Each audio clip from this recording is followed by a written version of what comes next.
नमस्कार, लक्षवेध न्यूज नेटवर्कमध्ये आपलं सहर्ष स्वागत आहे. खरं तर सोलापूर जिल्हा हा दुष्काळी भाग म्हणून ओळखला जातो. या जिल्ह्यातून भीमा नदी आणि सीना नदी या जिल्ह्यातून जाते. ते खरं तर याच सोलापूर जिल्ह्यामध्ये तब्बल 31 साखर कारखाने याच सोलापूर जिल्ह्यात आहेत आणि सोलापूर जिल्हा हा प्रामुख्याने ऊसाचं क्षेत्र म्हणून ओळखला जातो. परंतु ऊस शेतीला कुठेतरी बगल देत इतर नगदी पिके करण्याचा देखील कल या मोहोळ सोलापूर जिल्ह्यातील काही शेतकऱ्यांचा दिसून येतोय. आज आपण आलेलो आहोत मोहोळ तालुक्यातील हिंगणी निपाणे येथील शेतकरी किसन झेंडगे यांच्या शेतामध्ये. जाणून घेऊयात त्यांच्या शेवगा पिकातील खत व्यवस्थापन असेल, तण नियंत्रण असेल, पीक व्यवस्थापन असेल किंवा जमिनीची निवड असेल, बियाणं असेल, त्याच्यावरती वेगवेगळ्या येणाऱ्या खोडकिडी किंवा इतर रोग असतील आणि खरं तर त्याच पिकाचं मार्केटिंग, त्याचे सध्याचे बाजारभाव आणि त्यांनी कुठं एक्सपोर्ट करतात किंवा कुठल्या मार्केटला पाठवतात. खरं तर आज जाणून घेऊयात आपण त्यांच्याकडून. आपल्यासोबत स्वतः किसन झेंडगे शेतकरी आपल्यासोबत आहेत. सर नमस्कार. नमस्कार. नमस्कार. खरं तर आपण हा शेवगा पिकाची शेती कधीपासून करतात? शेवगा पिकाची शेती आपण 2016 पासून शेवगा पिकाची शेती करतो आपण. तेव्हापासून आजपर्यंत प्लॉट चालूच आहेत माझे आणि आपल्याकडं शेवग्याचं बियाणं पण बऱ्यापैकी जातं शेतकऱ्यांना आणि माल क्वालिटीचा निघतोय आणि पाण्याचं नियोजन, खताचं नियोजन, खर्च कमी राहतो, उत्पन्न चांगलं भेटतं. त्याच्यामुळं आम्ही शेवगा पिकाची इतर पिकं करत नाही आहे. खरं तर आपण पाहिलं की हे तुमचं हिंगणी निपाणी असेल, भांबवाडी असेल किंवा हा जो परिसर आहे तो सीना नदीवरचा हा परिसर आहे आणि याच भागामध्ये ऊसाची शेती देखील केली जाते. परंतु आपण या पिकाकडे कसं काय वळा? नेमकं वळाचं म्हणजे कसं आहे, ऊसाला पाणी जास्त, खत जास्त. इतर पिकं जर अंदाज काढला तर पाणी जास्त लागतो, इतर खर्च जास्त, मजूर टायमाला भेटत नाही, त्याच्यामुळं ह्याचा खर्च कमी राहतो. ह्याला कसं आहे, लेबर कमी लागतं, माल कटिंगच्या टायमाला लेबर कमी, औषधं कमी, फवारणी कमी आणि बाजारभाव इतर पिकापेक्षा चांगला बाजारभाव राहतो.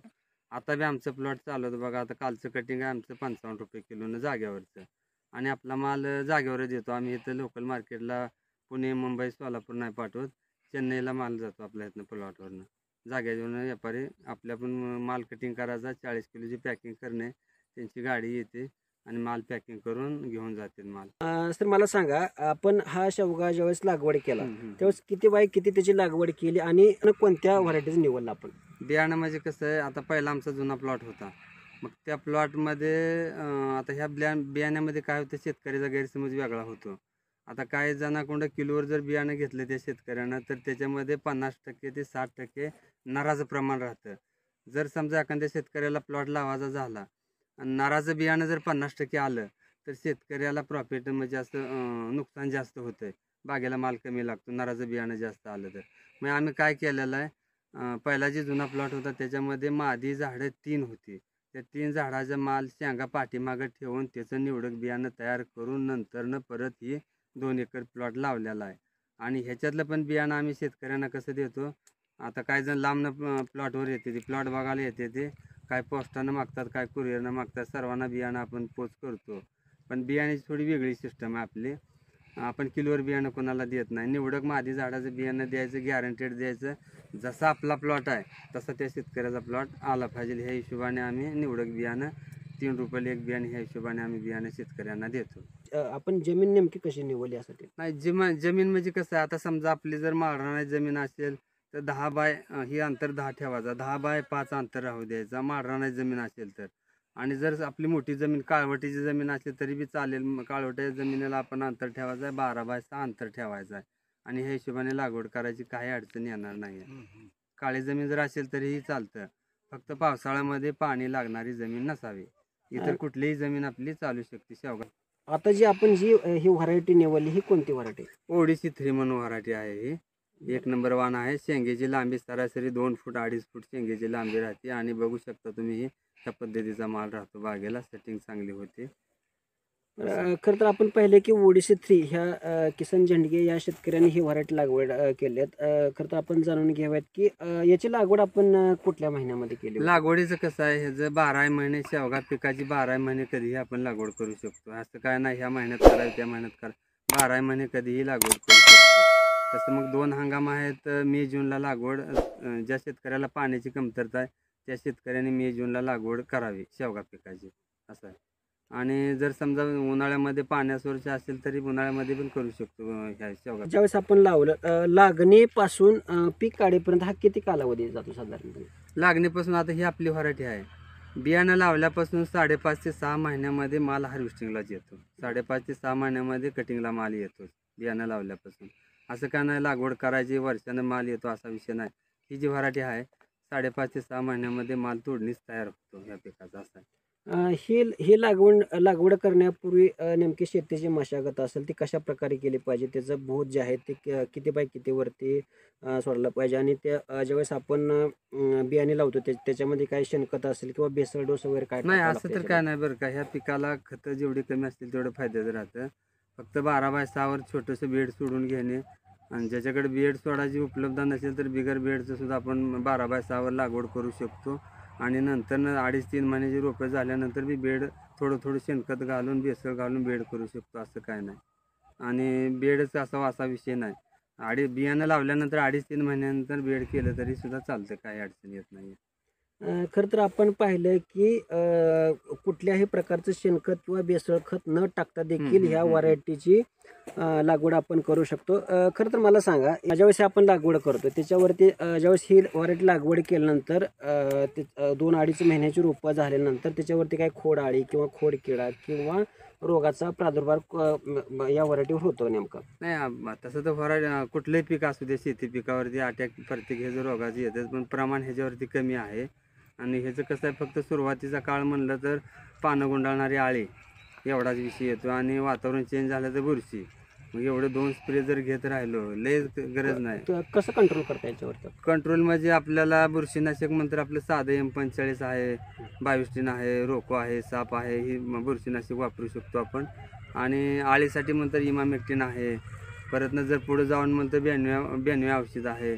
त्या हिशोबाने औषधं मारली तरी पण कंट्रोल होऊ शकतं, काय नाही. त्याचं काही खत व्यवस्थापन वगैरे कसं असेल? खत व्यवस्थापनाचं म्हणजे कसं आहे, आम्ही वर्षातून एकदा पुढचं गणित बघतो बाजाराचं गणित बघून मग छाटणीचं नियोजन ठरवायचं. ह्या छाटणीतलं आहे तर 3 प्रकार.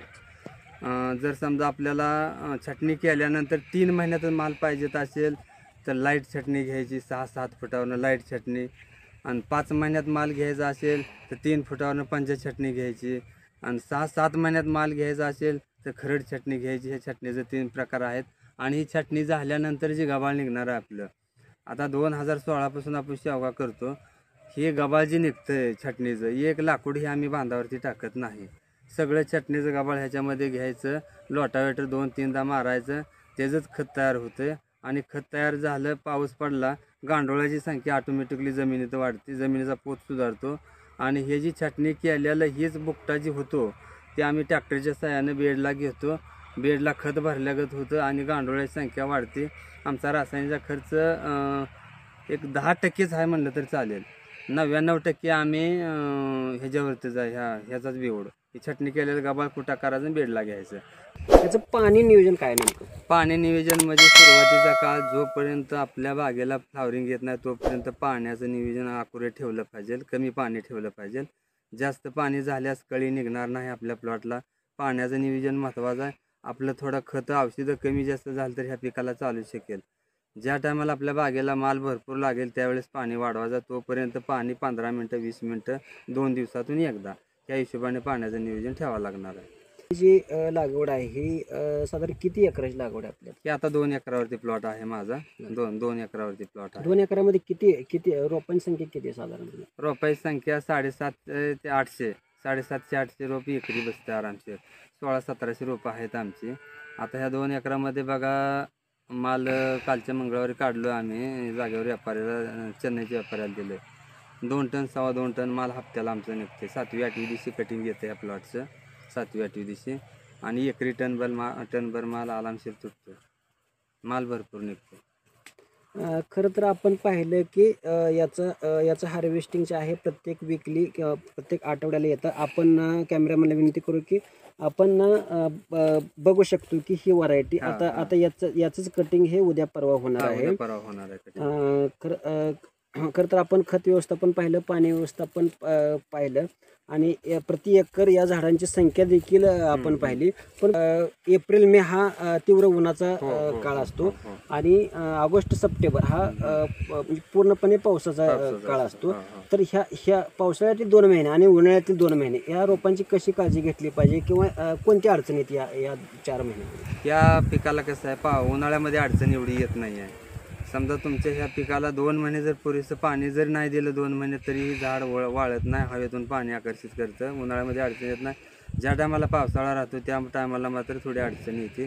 त्या टायमाला थोडं आपल्याला ड्रीपद्वारे औषधं देऊन ती झाडं कोणत्या अडचणी आहेत? बुरशीचा अटॅक येऊ शकतो पावसाळ्यामध्ये आणि पाण्याचं प्रमाण जर जास्त झालं पावसाळ्यामध्ये तर झाडं जाण्याचे चान्सेस राहतात. मग त्याच्यामुळे शक्यतो पाणी थांबणारी जमीन शेवग्यासाठी नसावी. जरी कुठल्या शेतकऱ्याला लावायचं झालं तर शक्यतो पाणी थांबवून ठेवणारी जमीन नसावी. काळी असू द्या चालेल, काळी जमीन, फक्त पाणी थांबणारं नसावी जमीन. ज्यावेळेस आपला प्लॉट हा ऑगस्ट सप्टेंबरमध्ये ज्यावेळेस फुल कळीमध्ये असतो आणि ज्यावेळेस म्हणजे खूप जास्त पाऊस असतो त्याच्यामध्ये काय अडचण येतात नेमकं? नाही, फुल पावसाळ्यामध्ये कसं होतं अडचणी म्हणजे थोडा ताण बागेला पडला तर कळी बाहेर टाकतं. मग किती चांगल्या पद्धतीने सांभाळा, निसर्गाच्या पुढे कोणी काहीच करू शकत नाही ह्या पिकासाठी बरं का. ज्या टायमाला पाऊस थोडा वर देईल, थोडा कमी राहील पाऊस, त्या टायमाला सेटिंग होतं. आणि तेवढ्याहून जर शर्यतीचा प्रयत्न करून जर माल आणा झाला तर थोडा खर्च वाढतो आपला. पण त्याच्यावर बी पर्याय आहेत आपल्याकडे औषधाचे.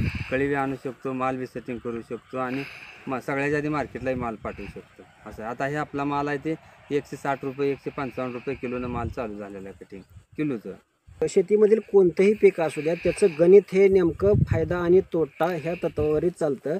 खरं तर मला सांगा, टोटली 1 एकरासाठी शेवगा लागवडीसाठी नेमका किती खर्च येतो त्याच्यामध्ये? 1 एकरासाठी बघा सगळं आपलं बियाणं लावलेल्यापासून 18 ते 20 हजार रुपये एकरी खर्च आरामशीर येतो. बियाणं असेल बियाणं लागवडीपासून तो प्लॉट Harvesting. हार्वेस्टिंग पर्यंत 18 ते 20 हजार रुपये खर्च पुरेसा झाला एकरासाठी. बियाणं काय तुमचं औषधं खतं सगळ्या गोष्टी हार्वेस्टिंग पतूर 18 ते 20 हजारामध्ये प्लॉट येतो. आणि ज्यावेळेस हा प्लॉट हार्वेस्टिंगला चालू होतो त्या हार्वेस्टिंग झाल्यापासून किती काळापर्यंत हार्वेस्टिंग हार्वेस्टिंग म्हणजे ह्या व्हरायटीज अशी एक वैशिष्ट्य आहे. ज्या टायमाला आपली हार्वेस्टिंग पहिली कटिंग झाली तेव्हापासून जर आपण खताचं पाण्याचं नियोजन जर टायमिंग ठेवलं तर 4 महिने 5 महिने 6 महिने बी माल चालू राहतो. जर माल चालू झाल्यावर आपण हायगाय केली पाण्याला खताला तर थोड्या 1-1.5 महिन्यात माल संपतो, झाडं मोकळे होतात. मग आपल्याला जर उत्पन्न जास्त घ्यायचं असेल तर पाणी वाढवणं गरजेचं आहे. वेळच्या वेळेला कुठली खतं लागणार आहे ती टायमिंग बघून त्याचं नियोजन बघून ती खतं देणं गरजेचं आहे. तर आपला 5 महिने 7 महिने प्लॉट चालू शकतो. खरं तर हे आपण पाहिलं की हे शेवगा पिकाचं हे पहिल्या वर्षीचं आपण आता जे किसन झेंडगे या शेतकऱ्यांनी सांगितलं हे पहिल्या वर्षीचं बजेट होतं. परंतु ज्यावेळेस हे पहिलं पीक संपतं त्यावेळेस याचा खोडवा धरता येतो किंवा ही जी काही शेवगे झाड आहे ती किती वर्षापर्यंत टिकतात? नाही, ह्याचा कालावधी 9 ते 10 वर्षे बाग राहू शकते. 9 ते 10 वर्षे बाग राहू शकतो, काय अडचण नाही. 9-10 वर्षानंतर बाग काढू शकतो आपण. 9-10 वर्षापर्यंत राहू शकते हा बाग. आता आपण पहिल्या वर्षीचं उत्पन्न याच्यामध्ये घेतलं तर त्याचं जे खोडव्याचं व्यवस्थापन आहे ते आपण कसं करायचं त्याच्यामध्ये? पहिल्या वर्षी कसं असतं ह्याचं पहिल्यांदा बियाणं लावलं की 1.5 ते 2 फुटावरती रोपाचा शेंडा खोडायचा आहे. तिथून 2-3 ब्रँचेस फुटतात. ती ब्रँचेस 2-2.5 वरती खोडायचा आहे. तिथून ब्रँचेस फुटतात ती नंतर 3-3.5 फुटावरती खोडायचा आहे. त्यावेळेस 3दा आपलं शेंडा टॉपिंग घ्यायचा त्यावेळेस बाग अशी टॉपमध्ये राहते. छत्री आकाराला झाडाला छत्री आकार येतो आणि आपल्याला उद्या लेबरला माल काढायला त्रास होत नाही झाड उंच नसल्यामुळं. झाडा जर उंची वाढली आपल्याला समजा 5 लेबरमध्ये माल 1 टन तुटणार आहे तिथं 15 लेबर लावणार लागणार आहे. 1 टन माल तुटणार आहे. झाडाची उंची जर गेली तर माल कमी निघणार आहे. सेटिंग पण कमी होतं, लेबरला माल काढताना पण त्रास होतो.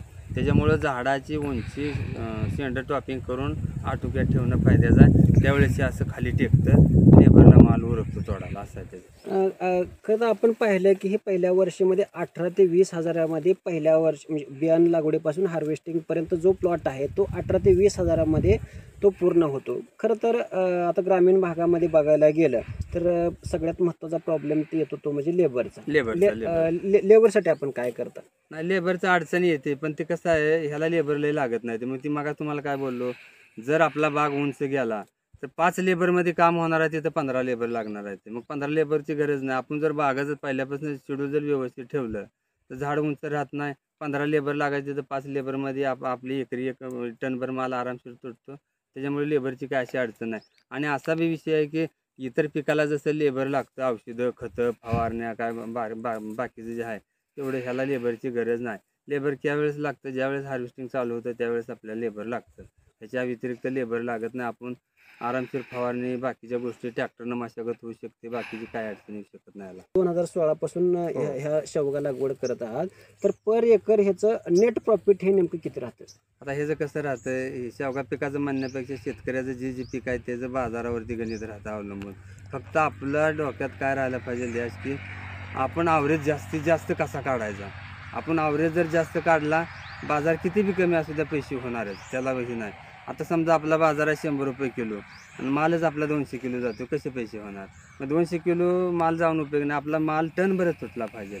मग बाजारात 100 रुपये किलो असेल तर पट्टी व्हायला वेळ लागत नाही. आता आमचं बघा ही चालू झालं का प्लॉट, कमीत कमी एक 4-4.5 लाख रुपये एकरी आरामशीर होतात. एकरी 4-4.5 लाख रुपये होतात. आणि लय जास्तीत जास्त बाकीचा जर खर्च सोडला तर एक 20-25 हजार रुपये खर्च वार्षिक बाद झाला, त्याच्या व्यतिरिक्त खर्च होत नाही. आणि आम्ही तुम्ही मग म्हणल्याप्रमाणे कटिंग करून ही सगळं आतमध्ये तयार कुटा करून बेडला घेतो, गांडोळ्या संख्या वाढते, जमीन भुसभुशीत राहते आणि जास्त प्रमाण रासायनिकचं नाही आमचं. रासायनिक दिलं का गांडोळाची संख्या मरते, त्याच्यामुळे आम्ही प्रमाण रासायनिकचं कमी आहे. स्प्रेला गरज पडल्यास नॉर्मली आम्ही ती घेऊ शकतो असं ते. आता सुरुवातीच्या प्लॉटला आणि खोडव्या पिकाला काय खर्चामध्ये काय फरक पडतो? नाही, सुरुवातीला ज्यावेळेस लागण करायचं त्यावेळेस खर्च सांगितलं 18-20 हजार रुपये येतो. नंतर आपली झाडं डेव्हलप होतात, झाडं तयार झाल्यानंतर परतचा खर्च येत नाही आहे.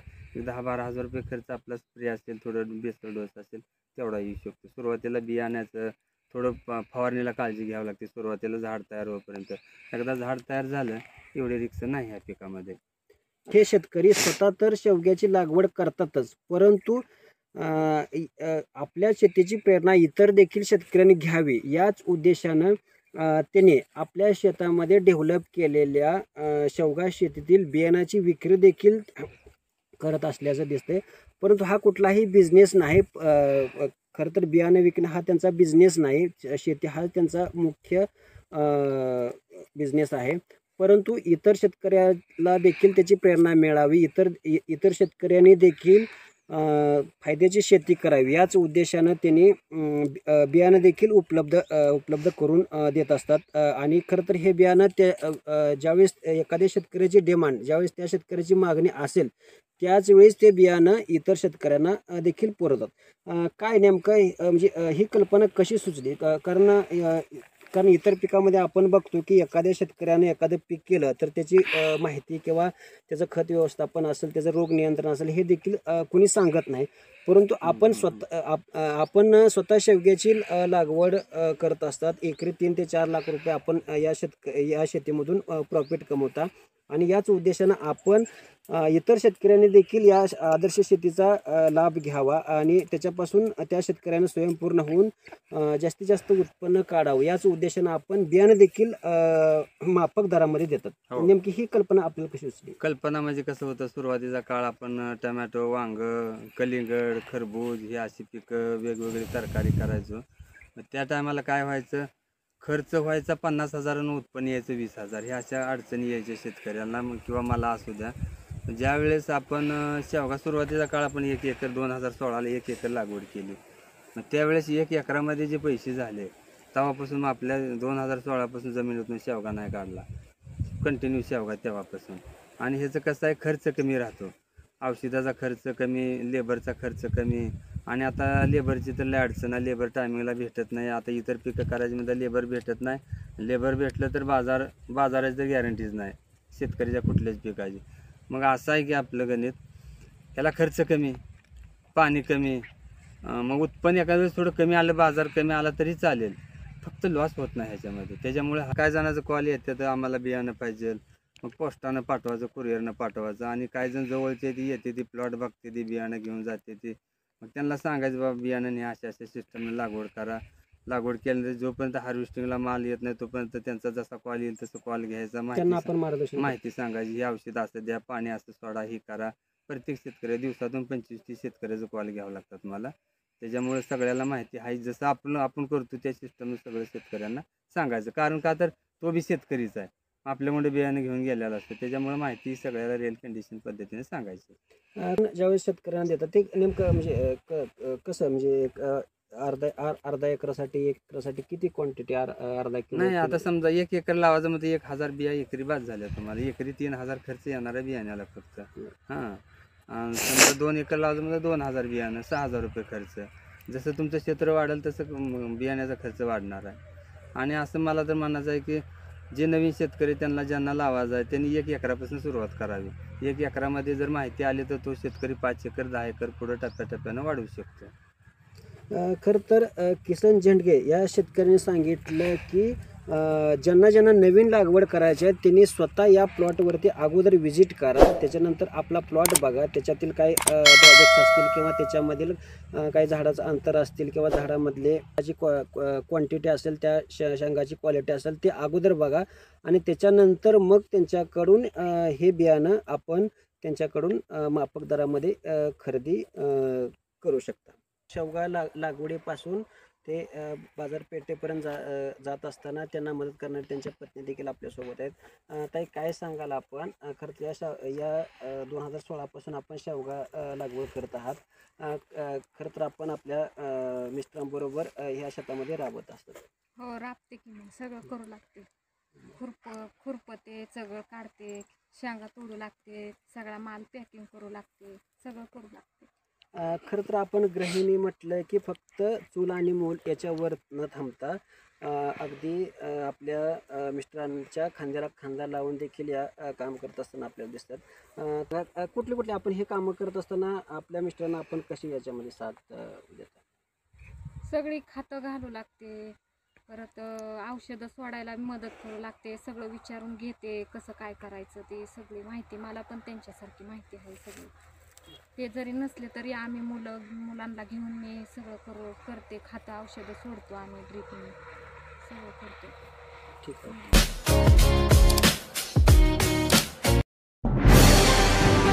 आजच आपल्या लक्षवेध न्यूज नेटवर्क या चॅनलला सबस्क्राईब करा, व्हिडिओला लाईक करा